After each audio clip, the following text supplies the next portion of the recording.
माथि बनाउँदै जाने र अघिल्लो बनाएको लो भन्दा पछिल्लो लो माथि बनाउँदै जाने जुन प्रवृत्ति रहन्छ त्यसलाई बुलिस साइकल भन्ने गरिन्छ हैन। त्यो भनेको बढ्दो क्रम भयो बजारको चाहिँ।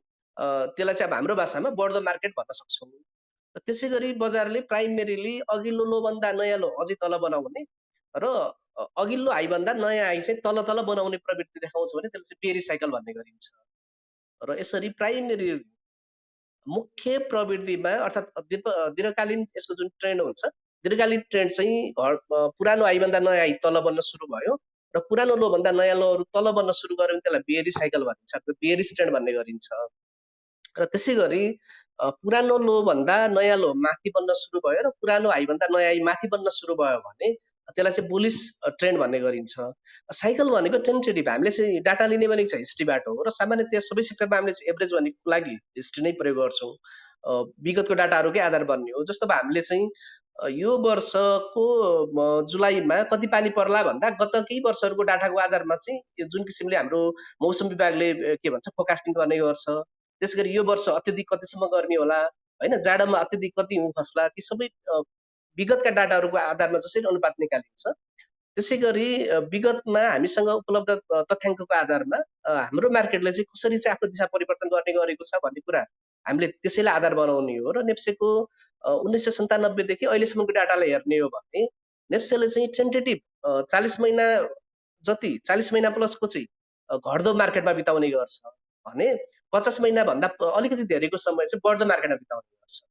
र यसरी जुन बढ्दो मार्केटको मुभ हामी त्यसलाई बुलिस साइकल भन्छौँ र जुन घट्दो मार्केटको मुभ हुन्छ त्यसलाई बेयरिस साइकल भन्छौँ।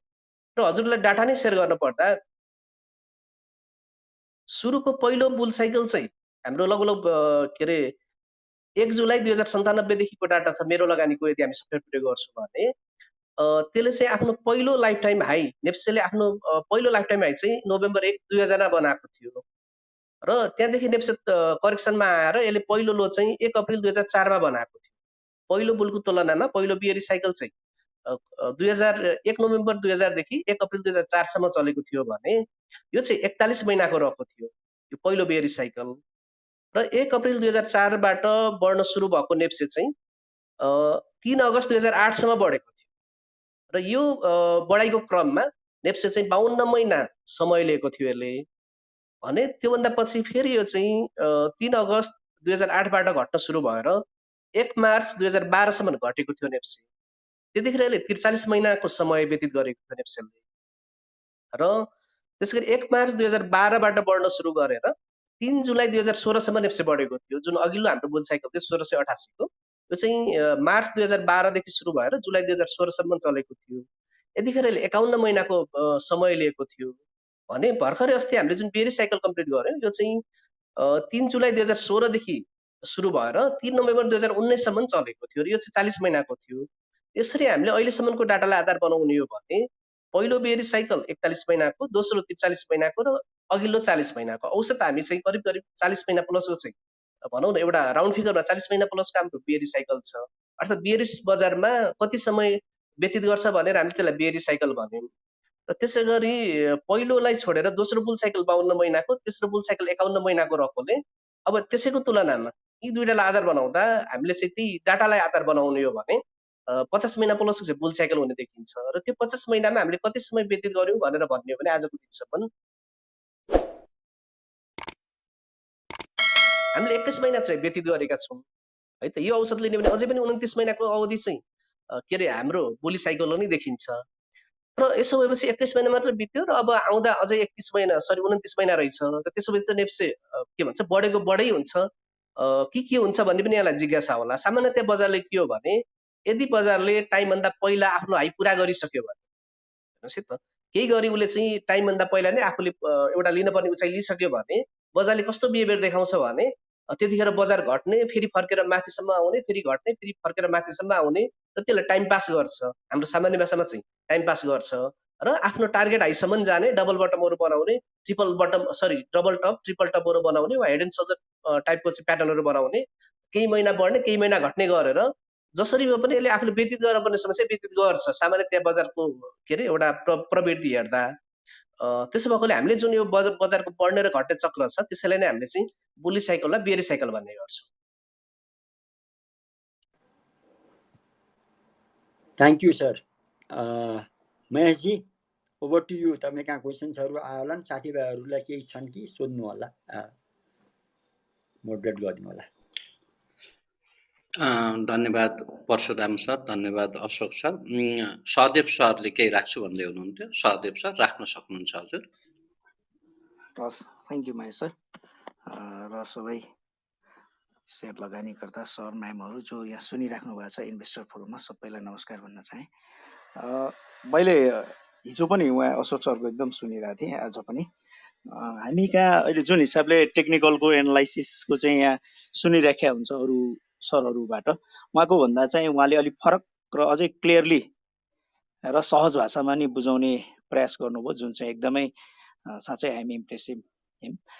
मैले सरलाई चाहिँ के सोध्न चाहेँ अशोक सरलाई चाहिँ भने, हामी कहाँ अहिले जुन टेक्निकल एनालाइसिसको चाहिँ पछिल्लो समय सरले पनि याद गर्नुभयो होला, अलिकति विवादित जस्तो पनि बनिरहेको छ यहाँ।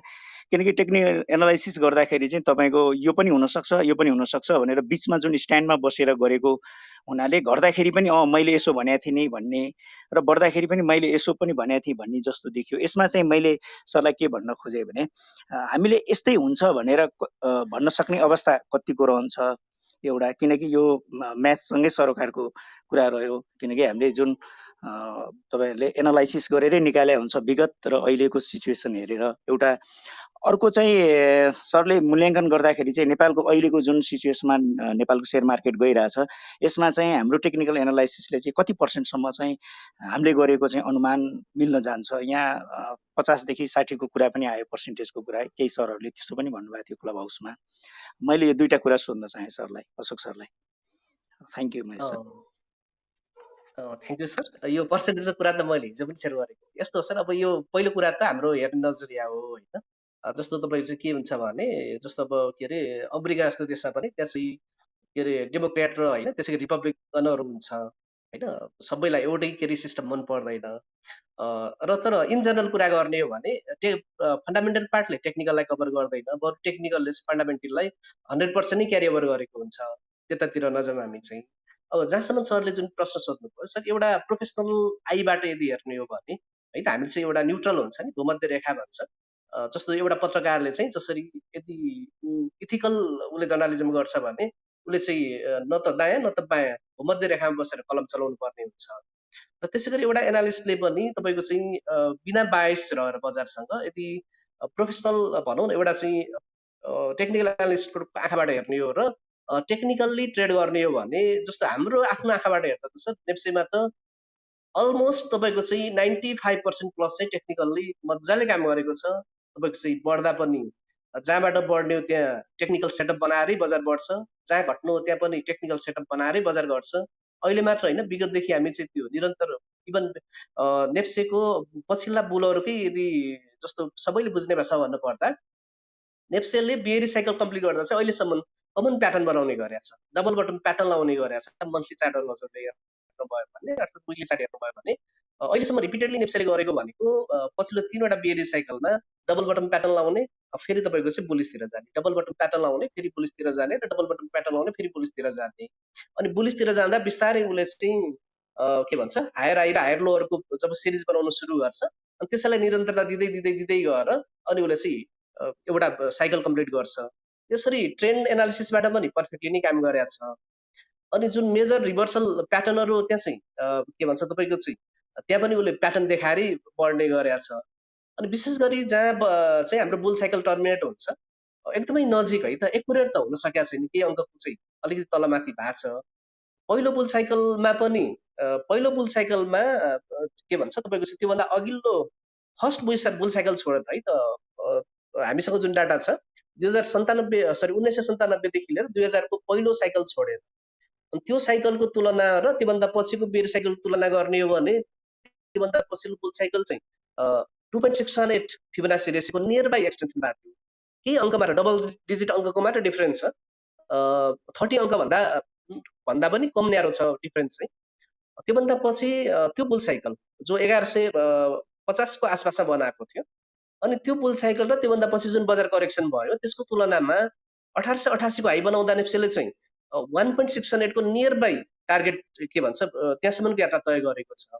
चाहिँ जुन यति लेभलको कुरा गर्ने भने एक्ज्याक्ट लेभलहरुमा चाहिँ टर्मिनेट हुने गरेको छ र रिसेन्ट त्यसै गरी के भन्छ हाम्रो अहिलेको भर्खरै हामीले चाहिँ के भन्छ अघिल्लो जुन बियर साइकल कम्प्लिट गर्यौं त्यो नेप्सेको अघिल्लो बुल साइकलको बेसदेखि टपसम्मको यदि रिट्रेसमेन्ट लिने हो भने 50% रिट्रेसमेन्टमा चाहिँ त्यसले कम्प्लिट गरेको छ त्यहाँ पनि एक्युरेसी नै देखिन्छ र त्यसैगरी अब अहिले जुन विगतमा केही करेक्सन हुने जस्तो तर बढ्दै जाने फेरि के करेक्सन हुने जस्तो फेरि बढ्दै जाने र सुरुमा यसले चाहिँ 1149 बाट माथि आउँदा पहिलोचोटि फेरि एउटा स्लो डाउन हुँदा चाहिँ 50 SMA मा सपोर्ट लिएको थियो त्योभन्दा पछि निरन्तर 20 SMA अर्थात् बोलिङ्गर ब्यान्डको मिडल ब्यान्ड भन्नु नै 20 दिनको औसत मूल्य हुन्छ त्यहाँ चाहिँ सिम्पल मुभिङ एभरेजको प्रयोग भएको हुन्छ बोलिङ्गर ब्यान्डको जुन हामी चाहिँ बिचको रातो रेखा देख्छौँ हाम्रो नेपालका सबै सफ्टवेयर इन्डिकेटरहरुमा त्यो चाहिँ 20 डे SMA हो 20 दिनको औसत मूल्य रेखा हो त्यो औसत मूल्य रेखामा +2 स्ट्यान्डर्ड डेभिएसन गर्दा अप्पर ब्यान्ड बन्ने गर्छ र -2 स्ट्यान्डर्ड डेभिएसन गर्दा लोअर ब्यान्ड बन्ने गर्छ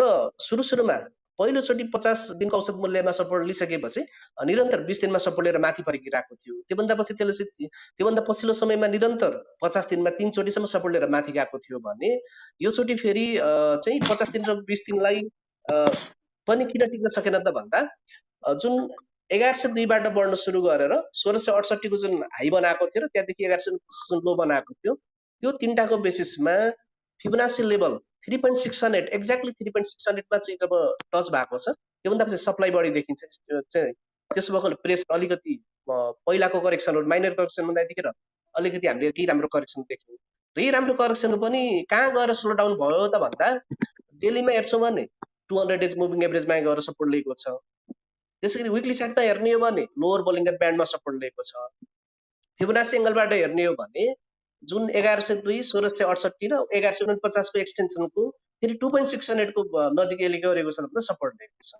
त्यसरी प्रत्येक मुभ हेर्ने भन्दा चाहिँ टेक्निकली त पर्फेक्टली नै मुभ भएको छ त्यसैले हामी चाहिँ स्क्रिनलाई हेर्दा त स्क्रिनले त पर्फेक्टली नै यसलाई पछ्याएको देखिन्छ सर के रे प्राविधिक विश्लेषणले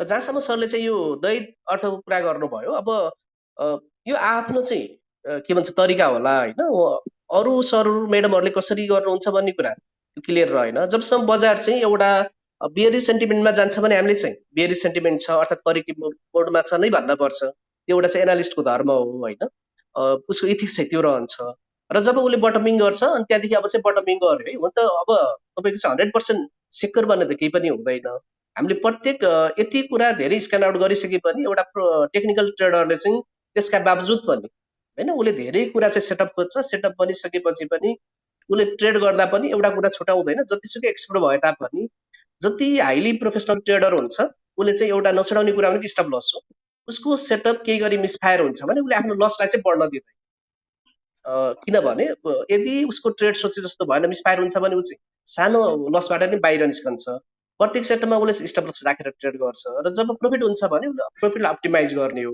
ट्रेडिङको सवालमा तर टेक्निकल्ली हेर्ने हो भने यतिखेर सायद हजुरहरुले 2 हप्ता अगाडिको चाहिँ हाम्रो विकली समरी सुन्नु भएको थियो भने डेलीमा नेप्से चाहिँ बोलिङ्गर ब्यान्डको एंगलबाट विक भएको छ यतिखेर जुन किसिमले नेप्सेले चाहिँ बोलिङ्गर ब्यान्ड संकुचन गरिरहेको छ त्यो चाहिँ विक देखेको छ त्यसैले लोअर साइड ब्रेकडाउन हुन सक्छ भनेर हामीले चाहिँ त्यो हिन्ट चाहिँ दिएकै थियौं हजुरहरुले कतिको अब हजुरहरु जसले हाम्रो च्यानल फलो गर्नु भएको छ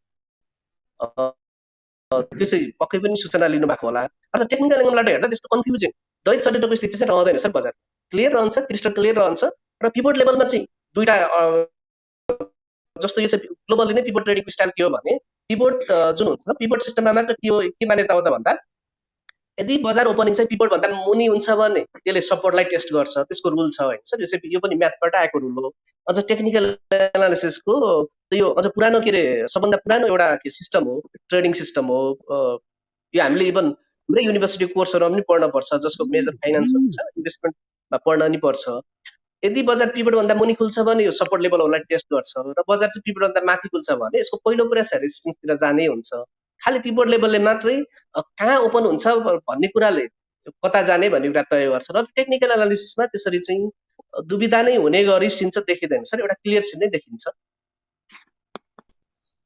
thank you Ashok sir, clear भयो। Thank you. महेश सर, मैले एउटा कुरो जोडिहालेँ। अहिले बजारको सिनेरियो हेर्दा नेपालमा तपाईँले देखिराख्नु भएको छ, हाम्रो विभिन्न टेक्निकल सरहरूले चाहिँ यति पुग्छ उति पुग्छ भनिराख्नु भएको छ। यहाँले चाहिँ कतिसम्म पुग्ने टार्गेट देख्नु भएको छ यो 29 महिनाको पिरियडमा चाहिँ? मैले एउटा थपेँ, मेरो last question Mahesh sir. Sorry, thank you sir. हामीले चाहिँ विशेष गरी एकेआर नोडले चाहिँ सर कहिले पनि प्रिडिक्सन गर्दैन सर। हामी चाहिँ बजारलाई पछ्याउँछौँ। अब टेक्निकल एनालिसिसमा दुईवटा धार हुन्छ, एउटा प्रेडिक्टिभ लाइन हुन्छ जहाँ चाहिँ फोरकास्टिङ गर्ने गरिन्छ, एउटा चाहिँ फ्लोइङ धार हुन्छ जसले चाहिँ के भन्छ यो एउटा साहित्यिक हिसाबमा भन्नुपर्दा जता जता के भन्छ जता जता तिमी उतै चल्छन् पाइलाहरू भने जस्तै जता ट्रेन्ड जान्छ त्यतै हामी हामीले चाहिँ फोरकास्टिङ गर्दैन, हामीले चाहिँ ट्रेन्डलाई के भन्छ रेस्पेक्ट गर्छौँ। बजार एउटा लेभलसम्म रहँदासम्म बुलिस मोमेन्टममा रहँदासम्म हामी बुलिस रहन्छौँ र बजार चाहिँ साइडवेज जाँदा साइडवेज रहन्छौँ भने बजार बेरिस हुँदा बेरिस रहने हो होइन सर। किनभने फोरकास्टिङ टुलहरू भनेको आफैमा तपाईँको चाहिँ केही टुलहरू विवादित टुलहरू पनि छन् बजारमा प्रयोग गर्ने टुलहरू चाहिँ। र अहिलेसम्म फोरकास्टिङमा भनौँ न तपाईँको अलमोस्ट यदि राम्रो साइकलहरूमा लिएको छ भने एउटा मात्र तपाईँको चाहिँ र धेरैले प्रयोग गर्ने र एकुरेट टुल बनेको चाहिँ फिबोनाची टुल हो। र यसलाई सही तरिकाले प्रयोग गर्न सक्यो भने चाहिँ यसले हामीलाई चाहिँ प्रोजेक्सनहरू चाहिँ दिने गर्छ होइन। बढ्दा चाहिँ यो लेभलमा फेरि उसले यो लेभल पुग्छ भन्ने होइन, उसले कसरी प्रोजेक्ट गर्ने हो त भन्दा बजार बढेर यो लेभलमा आउँछ भने यो लेभलमा चाहिँ सप्लाई बढ्छ भनेर उसले हामीलाई जानकारी दिने हो। हामीले बढ्दै गर्दा त्यो लेभलहरूमा हामीलाई प्रफिट बुक गर्न चाहिँ सहज हुने हो होइन सर। प्रोजेक्सनमा अहिलेसम्म एकदमै तपाईँको चाहिँ परोपकारी देखिएको भनेको चाहिँ फिबोनाची टुल हो। तर ठ्याक्कै यति नै जसरी हाम्रो चाहिँ ज्योतिषशास्त्रमा सूर्यग्रहण लाग्दा यो तिथिमा यो पल्लामा यो प्रकारको ग्रहण लाग्छ भनेर तपाईँको फोरकास्ट नै गर्ने पद्धतिलाई हामी चाहिँ विश्वास भनेको मतलब हामी चाहिँ त्यसलाई पछ्याउँदैनौँ है सर। हामी चाहिँ ट्रेन्ड फ्लोइङ भन्छ, ट्रेन्डलाई पछ्याउँछ एकेनोडले चाहिँ। त्यसमा सर अब उहाँहरूले कसरी हेर्नु भएको छ त्यो, किनभने आफ्नो चाहिँ फेरि त्यसलाई फलो गर्ने थ्योरीहरू पनि हुन्छ होइन, सबै थ्योरीहरूको उत्तिकै महत्त्व छ। तर हामीले चाहिँ ट्रेन्ड फ्लोइङ थ्योरीलाई फलो गर्ने भएको सर, फोरकास्टिङलाई हामी त्यति फलो गर्दैनौँ सर। सर एउटा फोन के अरे एउटा चाहिँ क्वेसन चाहिँ सोधिदिनु भनेर क्वेसन सोध्नु भएको छ। यो क्वेसनको जवाब पछाडि अनि आई थिङ्क यो सिलसिलाबारमै जानुपर्छ होला होइन महेशजी। हाम्रो सहदेवजीले बोलिसकेपछि राजेनजीको केही छ भने उहाँहरूको गर्दै अनि सुभाषजी हुँदै सूर्यजी हुँदै सब चाहिँ जानुपर्छ होला। दीपक भण्डारीको एउटा क्वेसन के आएछ भने यो आरएसआई ट्रेडिङ चाहिँ कतिको इफेक्टिभ हो यो भनेर क्वेसन सोध्नु भएको छ अशोक सरलाई। सुरुवाती चरणमा आरएसआई चाहिँ अत्यन्त प्रभावकारी हुन्छ, तर आरएसआईले कसरी प्रयोग गर्ने भन्ने चाहिँ हामीले मार्केटको जतिखेरको मोमेन्टम हुन्छ, मार्केट मोमेन्टममा डिपेन्ड गर्छ। यदि बजार चाहिँ साइडवेज छ, बजार दिशा रहित छ, एउटा सर्टेन रेन्जमा चलेको छ भने हामीले चाहिँ यो 40 के भन्छ ओभरसोल्ड एरियामा आएपछि बाई गर्ने र ओभरबाउट जोनमा हुँदा सेल गर्दा चाहिँ साइडवेज मार्केटमा राम्रो हुन्छ आरएसआईको सवालमा होइन। हाम्रो मार्केटको कुरा गर्दैछु, मैले नेप्सेको परिवेशको कुरा गर्दैछु। अहिलेसम्म ब्याक टेस्टिङ देख्दा देखिएको रिजल्टको आधारमा भन्नु पर्दा र मार्केट मुभमा छ, यदि मार्केट ट्रेडिङ छ भने हामीले चाहिँ आरएसआई ट्रेडिङ भन्ने एउटा स्ट्राटेजी हुन्छ। त्यो सामान्य के हो त भन्दा हजुरहरूले चाहिँ अझ थप प्रभावकारी अझ अलिकति पनि साइडवेज चाहिँ म बरु अलिकति के भन्छ ढिलो होस् तर म चाहिँ कन्फर्म ट्रेड गर्छु भन्ने हो भने आरएसआई सेटिङमा गएर त्यसको डिफल्ट भ्यालु चाहिँ 70 र 30 हुने गर्छ। हामीले त्यो 70 र 30 को भ्यालुलाई चेन्ज गरेर 70 को ठाउँमा यदि 60 राख्छौँ र त्यसै गरी 30 को ठाउँमा 40 राख्छौँ भने हजुरहरू जो नयाँ हुनुहुन्छ भने हजुरहरूले चाहिँ यो पद्धतिलाई प्रयोग गर्दा पनि केही प्रभावकारी चाहिँ रहन्छ। जब आरएसआई चाहिँ 60 र 40 को बिचमा रहँदासम्म केही पनि नगर्ने, सुरुवाती यदि हामी ट्रेड लिँदैछौँ भने र आरएसआई यदि 60 भन्दा माथि मुभ गर्छ कमसेकम पनि हजुर चाहिँ अलिक छिटो छिटो ट्रेड गर्ने हो भने आवली चार्टलाई फ्लो के भन्छ पछ्याउन सक्नुहुन्छ। अझ अलिकति मेजर स्विङको अलिकति लामो ट्रेड गर्ने हो भने ठिक्क ठिक्कको ट्रेड गर्ने भने डेली चार्टलाई पछ्याउँदा राम्रो हुन्छ। आरएसआई 60 भन्दा माथि मुभ गर्न सुरु गर्यो भने बाई गर्ने र फेरि आरएसआई 60 भन्दा भित्र फर्क्यो भने जस्तो कन्डिसन छ प्रफिट हुन सक्छ, बिइपी हुन सक्छ, इभन लस पनि हुन सक्छ। त्यो हामीले चाहिँ यता प्रफिट लसलाई चाहिँ फोकस नगरिकन आरएसआई को मुभलाई फोकस गर्नुपर्ने हुन्छ। आरएसआई 60 र 40 को रेन्जबाट 60 भन्दा माथि जाँदा बाई गर्ने, फेरि 60 भित्र फर्काउँदा ढिलो गरी चाहिँ हामीले एक्जिट गर्न सक्यौँ भने पनि आरएसआईलाई राम्रै ट्रेड गर्न सकिन्छ। यदि ट्रेनिङको बेला जतिखेर मार्केट मुभमा हुन्छ, जतिखेर हजुरहरूले बोलिङ ब्यान्ड हेर्नुभयो भने बजार चाहिँ मिडल ब्यान्ड र अप्पर ब्यान्डको बिचबाट हिँडिराखेको हुन्छ। र फेरि बजार चाहिँ बोलिङ्गर ब्यान्डको मिडल ब्यान्डदेखि तल झरेको छ, अर्थात् लोवर ब्यान्ड र मिडल ब्यान्डको रेन्जमा तलमाथि ठोकिरहेको छ भने त्यतिखेर भने हामीले चाहिँ आरएसआई माथिल्लो लेभलमा हुँदा सेल प्रफिट लिइहाल्ने, तल्लो लेभलमा झर्दा भनौँ न 30 को रेन्जतिर आउँदा 30-40 को रेन्जतिर आउँदा बाई गर्ने, 60-70 को रेन्जमा जाँदा सेल गर्ने। साइडवेज मार्केटमा त्यसले काम गर्छ। ट्रेन्डिङ मार्केटमा चाहिँ 60 भन्दा मुनि आएर 60 भन्दा माथि जाँदा बाई गर्ने, फेरि 60 भित्र फर्कँदा सेल गर्यो भने आरएसआईलाई चाहिँ सरल तरिकाले त्यसरी प्रयोग गर्दा अलिकति यसको परम्परागत डाइभर्जेन्स जस्तो अब सुरुमा डाइभर्जेन्स प्याटर्नहरूलाई बढी फोकस गरिन्छ, तर ट्रेन्डिङ मार्केटमा जतिखेर बजार राम्रो मुभमा चलेको हुन्छ बजारले क्रमशः बेयरिस डाइभर्जेन्स बनाउँदै जान्छ, तर मार्केट चाहिँ अझ हायर हाई बनाउँदै जाने गर्छ। यदि एक्सट्रिम बुलिस केस छ भने त्यसो भएकोले हामीले चाहिँ क्लासिकल्ली भन्दा पनि यसको चाहिँ ट्रेन्ड फ्लोइङ पद्धतिलाई फोकस गर्यौँ भने 60 भन्दा माथि प्रवेश गर्छ बाई गर्ने, फेरि 60 भन्दा भित्र फर्कन्छ त्यो एक्जिट गर्ने, प्रफिट लस जे जस्तो कन्डिसन छ फेरि 60 भन्दा माथि जान्छ भने बाई गर्ने। यसो गर्दा चाहिँ सरल तरिकाले र ट्रेन्ड सँगसँगै ट्रेड गर्न सकिन्छ आरएसआई बेसिसमा चाहिँ।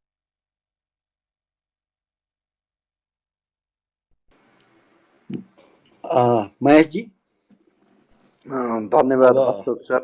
हामी कर्मैसँग लिन्छौँ। सुभाष सरले मलाई चाहिँ मेसेज गर्नुभएको छ, एकछिन बाहिर जानु पर्यो भनेर भन्नुभएको छ, त्यही भएर म राजन सर भन्दा पहिला सुभाष सरलाई लिन चाहे। सुभाष सर हजुरको के छ, राख्न सक्नुहुन्छ? हस्, thank you Mahesh sir, Parashuram sir अनि अशोकजीलाई पनि धेरै धेरै धन्यवाद। उहाँको चाहिँ एनालाइसिस मैले पनि फलो गरिरहेको हुन्छु। उहाँको चाहिँ एकदम सिम्पल हुन्छ, तर सिम्पलमा पनि एकदम एनालाइसिसको भन्छ नि चुरी कुरा हुन्छ नि जुन चाहिँ त्यो चाहिँ त्यस उहाँको एनालाइसिसमा पाउँछु म होइन। अब अहिले पनि धेरै कुरा अशोकजीले जोडिसक्नु भएको छ। अब टेक्निकल एनालाइसिसले काम गर्छ कि गर्दैन, कसरी हुन्छ भन्ने कुराहरू होइन। हामीले सुरुमा चाहिँ के बुझ्नुपर्छ भन्दाखेरि हामी मार्केट मेकर होइन, हामी मार्केट फलोवर्स हौँ होइन।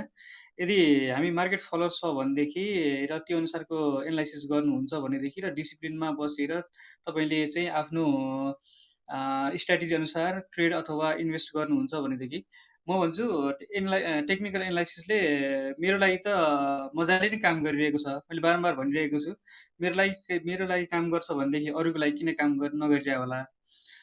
त्यसमा चाहिँ अब मेरो एनालाइसिस फेल भयो भनेदेखि के गर्ने भन्ने अप्सन पनि त्यसैले दिएको छ। होइन अशोकजीले पनि जोडिसक्नु भयो, स्टप लसको कन्सेप्ट आएको नै त्यही भएर हो क्या। मेरो एनालाइसिस 100% हुन्छ भन्ने होइन, मैले रिस्कलाई म्यानेज गर्नको लागि जुन स्ट्राटेजी लगाएर मैले बाई पोजिसन लिएको छु, मैले एनालाइसिस गर्दाखेरि मैले मार्केट बढ्छ नै र मेरो टार्गेट यति नै पुग्छ भन्ने तरिकाले त्यसरी बायस भएर गर्न मिल्दैन। मैले प्रिफर एनालाइसिस त्यसलाई राखेर मैले बाईलाई बढी फोकस गरेर गरेँ भने यदि मार्केट मेरो एनालाइसिस अनुसार गएन भनेदेखि मेरो स्टप लस कहाँ राख्ने त, कुन पोइन्टलाई चाहिँ मैले मान्ने भन्ने कुराहरू हुन्छ नि, त्यो कुराहरू पनि जान्नको लागि पनि एनालाइसिस चाहिँ चाहिन्छ जस्तो लाग्छ मलाई होइन। अर्को कुरा भनेको चाहिँ अब त्यो मैले कुनैमा मैले बाई पोजिसन लिएँ, मेरो स्टप लस हिट भयो, मैले चाहिँ सेल गर्नुपर्ने भयो त्योमा, र त्यो मार्केट अलिकति तल झरिसकेपछि फेरि मेरो स्टप लस भन्दा माथि आउन थाल्यो भनेदेखि पनि मैले चाहिँ त्यसमा कसरी आइरहेको छ, स्ट्रेङ्थ छ, त्यसमा कन्फिडेन्स छ भनेदेखि म फेरि रिइन्ट्री पनि गर्न सक्नुपर्ने हुनसक्छ है। स्टप लस भयो भन्ने बित्तिकै अब यो स्टक चाहिँ मैले फेरि रिइन्ट्री गर्ने होइन, यो घाटा भइसक्यो भनेर चाहिँ त्यसरी छोडिँदैन होइन। म चाहिँ अब मेन कुरा भनेको मैले चाहिँ यसमा देखेको भनेको डिसिप्लिनकै कुरा देखिरहेको छु। अनि त्यो सँगसँगै मेरो एनालाइसिसमा चाहिँ के फरक छ भन्दाखेरि चाहिँ ऐनाको अशोकजीले जोडेकै कुराहरूमा चाहिँ म एउटा प्याटर्नहरू पनि हेर्छु। उहाँको चाहिँ मलाई प्राइस एक्सनको चाहिँ मलाई एकदम मनपर्छ। जुन प्याटर्नहरू चाहिँ त्यो सेक्टर अथवा स्टकले जुन प्याटर्नहरू बनाएको छ त्यसको टार्गेट चाहिँ प्याटर्नले चाहिँ टार्गेट चाहिँ अचिभ गरिरहेको चाहिँ म देख्छु। अर्को भनेको चाहिँ सर्टेन स्टक अथवा सेक्टरले चाहिँ पास्ट डेटामा हेऱ्यो भनेदेखि चाहिँ कुनै इन्डिकेटरले अनुसार अथवा फिबोनाचीको रिट्रेसमेन्ट अनुसारको चाहिँ त्यो लेभललाई चाहिँ उसले चाहिँ राम्रोसँग बिहेभ गरिरहेको हुन्छ। म चाहिँ यसलाई इल्युट वेबसँग पनि जोड्ने भएर चाहिँ भएको कारणले गर्दाखेरि कुन वेबमा चाहिँ कुन फिबोनाची रिट्रेसमेन्ट चाहिँ स्टक अथवा त्यो सेक्टरले चाहिँ त्यसैलाई नै बढी चाहिँ रियाक्ट गरिरहेको चाहिँ बढी पाउँछु। मैले त्यसको चाहिँ एउटा रिसर्च गरेर त्यो पनि मैले निकालिरहेको छु। सेक्टरमा त मैले सल्लको निकालिसकेको छु। स्टकमा चाहिँ मसँग भएकोहरू चाहिँ मैले हेरिरहेको छु। सबै त म हेरेर चाहिँ सकिँदैन। त्यो अनुसार र मैले चाहिँ अर्को एनालाइसिसमा थप्ने भनेको चाहिँ कुनै टाइम फ्रेम अथवा भनौँ न कुनै मन्थ अनुसार चाहिँ त्यो मन्थमा त्यो सेक्टरको पर्फर्मेन्स कस्तो छ त्यसलाई पनि ल्याएर जोड्छु। फर इक्जाम्पल इन्सुरेन्स चाहिँ डिसेम्बर मन्थमा 100% नै ओपनभन्दा हाईमै क्लोज भएको छ भने पछाडि मेरो चाहिँ एनालाइसिस भनेको चाहिँ अब मेरो इन्सुरेन्स सेक्टरमा चाहिँ मैले डिसेम्बरमा बढ्छ भने चाहिँ म नोभेम्बरमा इन्ट्री गर्दैछु भनेदेखि अब चाहिँ मेरो अलिकति एनालाइसिस चाहिँ त्यो फ्याक्टरलाई पनि कन्सिडर गर्ने भयो। अनि अर्को भनेको चाहिँ हामी भोल्युम जुन घटिरहेको छ ओभरअल नेप्सेको भोल्युम घटिरहेको छ भनेर चाहिँ अब मार्केट चाहिँ त्यही अनुसारको हामी ट्रिट गरिरहेको हुन्छ नि, त्यो पनि अलिकति चाहिँ रङ हो जस्तो लाग्छ मलाई चाहिँ। ओभरअल भोल्युमलाई चाहिँ मैले विकली एभरेज भोल्युम लिएर चाहिँ विकली त्यो सेक्टर अथवा स्टकमा चाहिँ त्यसको चाहिँ रेसियो निकालेर चाहिँ हेर्ने गर्छु। पास्ट विकसँग चाहिँ अहिलेको विकको रेसियो चाहिँ एभरेजमा चाहिँ के कसरी चाहिँ बढिरहेको छ घटिरहेको छ भन्ने कुरा चाहिँ त्यो पनि मैले चाहिँ थप्ने गर्छु होइन। अनि अर्को मैले अशोकजीलाई चाहिँ के कुरा पनि सोध्न अथवा क्वेसन सोध्न चाहेँ भनेदेखि चाहिँ तपाईँको चाहिँ अब यो इलिट वेबमा चाहिँ इलिट वेबलाई त्यति फोकस गरेको जस्तो देखिँदैन होइन। मेरो चाहिँ रिसर्चमा चाहिँ के छ भन्दाखेरि नेपालको मार्केटमा चाहिँ वेब 2 भनेको चाहिँ जुन हाम्रो करेक्टिभ वेब हो त्यसको 0.618 को वेब 1 को म्याक्सिमम चाहिँ रिट्रेस हुनसक्छ। वेब 3 भनेको चाहिँ 1.618 वेब 1 को 1.618 को चाहिँ मिनिमम त्यतिसम्म चाहिँ बढ्न सक्छ। वेब 4 भनेको 0.382 वेब 3 को चाहिँ 0.382 चाहिँ म्याक्सिमम त्यतिसम्म चाहिँ रिट्रेस हुनसक्छ भनेर मैले त्यो चाहिँ एउटा निकालेको छु। र तपाईँले फिबोनाची जुन लगाउनुहुन्छ नि होइन त्यसमा चाहिँ यतिको लेभलसम्म त जान्छ भनेर भयो, तर कुन वेबमा छौँ भन्ने कुरा चाहिँ मैले त्यतिको देखिरहेको हुँदिनँ होइन। त्यो कुरा चाहिँ अब तपाईँले पहिले नै यो